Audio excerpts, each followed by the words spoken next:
మాజీ శాసనసభ్యులు చెవిరెడ్డి భాస్కర్ రెడ్డి గారు నిన్నటి రోజున చంద్రగిరి నియోజకవర్గంలో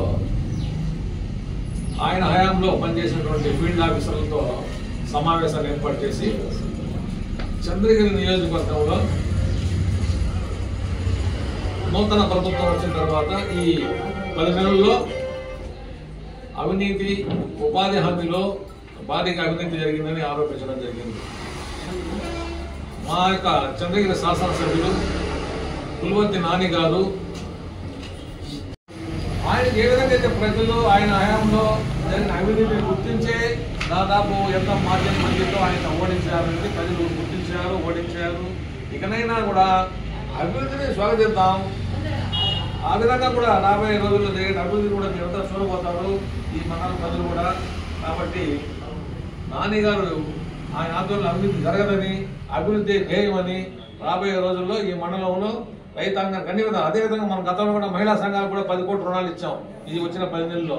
అదేవిధంగా ఈ యొక్క రైతులకంతా కూడా ఉపయోగపడే విధంగా గోపురాలు ఇస్తున్నాం. అదేవిధంగా ఉపాధి హామీలో సీసీ రోడ్లన్నీ కూడా ప్రతి పంచాయతీలో కూడా సీసీ రోడ్లు ఇవ్వడం జరిగింది.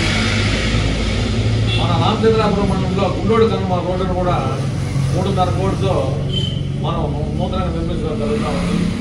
ఈ విధంగా ఉపాధి హామీలో ఎన్నో అభివృద్ధి కార్యక్రమాలు అయితే జరుగుతూ ఉన్నాయి. అదేవిధంగా మనం పశువులకు అదేవిధంగా అన్ని విధంగా ఉపయోగపడే విధంగా నీటి తొట్టులు కూడా నియోజకవర్గంలో కానీ ఈ రామచంద్రాపురం మండలంలో కూడా నీటి తొట్టుల నిర్మాణం కూడా సర్వేగా జరుగుతూ ఉంది.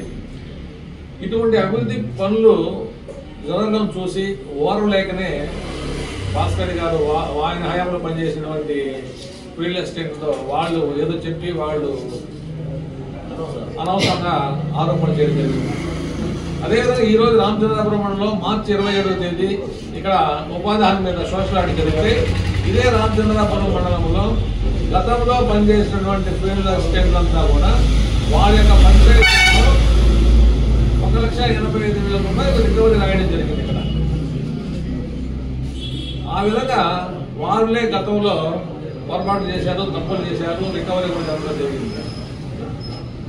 వాళ్ళు ఏ విధంగా వాళ్ళు అవినీతికి పాల్పడినారు కాబట్టి వాళ్ళని తీసేసి ఇప్పుడు కొత్తగా ఫీల్డ్ అసిస్టెంట్ మనం నియమించి ప్రజలకు అందుబాటులో ఉండే విధంగా పనులు జరుగుతూ ఉన్నాయి. భాస్కర్ రెడ్డి గారి హయాంలో పనిచేసే ఫీల్డ్ అసిస్టెంట్ అంతా కూడా వాళ్ళు ఈరోజు డబ్బులు 5 ఏళ్లలో వాళ్ళు బాగా డబ్బులు సంపాదించుకొని ఈ యొక్క ఉపాధి హామీలో ఫీల్డ్ అసిస్టెంట్లు అంతా కూడా ఈ మండలంలో జేసీబీలు కొన్నోళ్ళు ఉన్నారు, అదేవిధంగా భూములు కొన్నోళ్ళు ఉన్నారు, వడ్డీ వ్యాపారం చేసేవాళ్ళు ఉన్నారు, తిరుపతిలో ఇల్లు కొన్నవాళ్ళు, సైట్లు కొన్నవాళ్ళు ఉన్నారు. ఆ విధంగా ఒక 5-6 పంచాయతీలకు సంబంధించి భారీగా వాళ్ళు ఏ స్థాయికి వెళ్ళి ఈ మండలం ప్రజలకంతా కూడా తెలుసు. అదేవిధంగా మీడియా సోదరులంతా కూడా తెలుసు వాళ్ళు ఏ విధంగా ఉన్నత స్థాయికి ఎదిగారు ఈ ఉపాధి హామీ. ఆ విధంగా అదేవిధంగా వీళ్ళంతా పెడుతున్న నాయకులు కూడా అదేవిధంగా చేయడం జరిగింది. కాబట్టి భాస్కర్ రెడ్డి గారు ఆయన హయాంలో 5 ఏళ్ళు జరిగిన అభివృద్ధిని తప్పించుకోవడం కోసం ఈ 10 నెలల్లో జరిగినటువంటి అభివృద్ధిని చూసి వారు లేక ఆయన ఈ విధంగా వాళ్ళు ఫీల్డ్ అసిస్టెంట్తో కూడా ఆరోపణలు చేయించి ఆ విధంగా పేపర్లు రాయడం మంచి పద్ధతి కాదని ఎదుగుతున్నాం. ముఖ్యంగా మనం అభివృద్ధి కార్యక్రమాలు చేస్తున్నాం. రాబోయే 5 ఏళ్ళలో కూడా ఈ రామచంద్రాపురం మండలంలో కూడా ఇప్పుడు మనం ఈ యొక్క